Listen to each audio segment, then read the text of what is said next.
Hi everyone! Beef ito. Today, magluluto tayo ng kalyos. We have here beef. Ito yung ano niya, beef strip. And we have here yung parang honeycomb ng beef. Tsaka tendons. Ito yung pa-favorite ko. This part.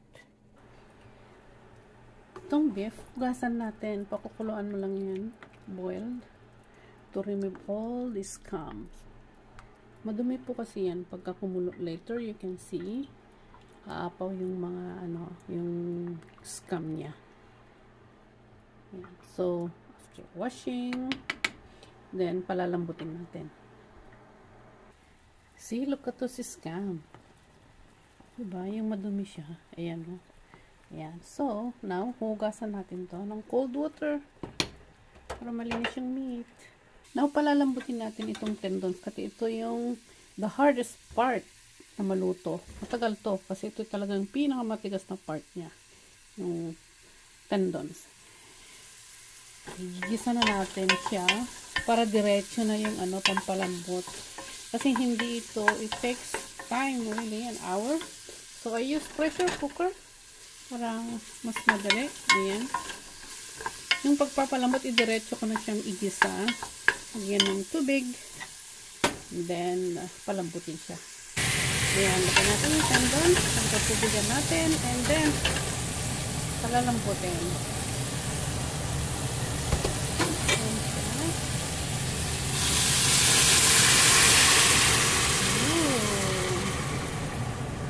That's enough.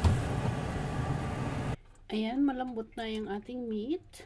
Now, mix na natin yung mga iba pang igisa natin ng chorizo. We have chorizo here.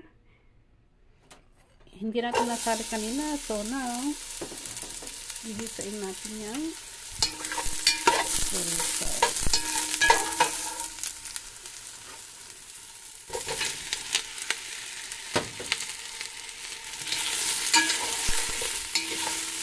Madami ko kasi big batch itong niluto natin for cooking. Then let's put our tomato paste.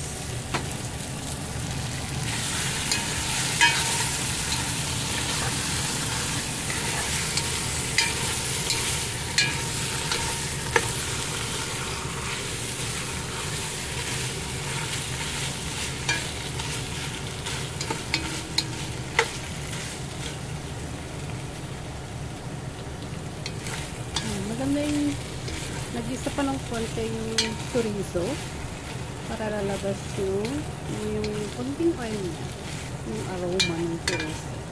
And then we can put our meat. This one. Malambot na yan. Malambot na siya. Malaki yung batch kasi ito kasi hindi ako lagi nagluluto nito. Lalagay natin sa container and then put in the freezer.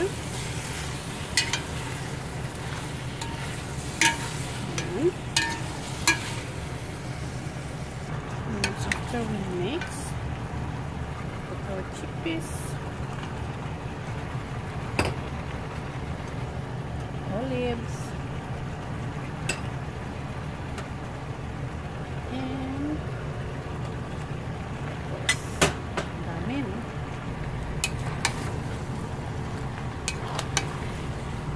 yung olives is optional. Even yung peppers, kung gusto nyo konti lang, okay din lang. Ako kasi is marami yung nilagay ko. Kasi malaking batch ito.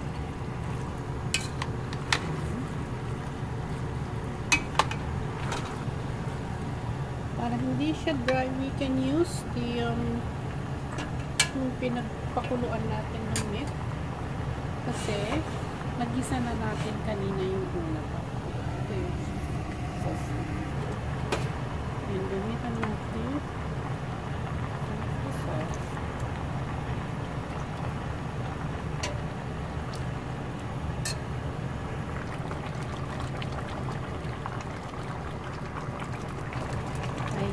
that's our Carlos recipe. That's our Carlos dish. There you go.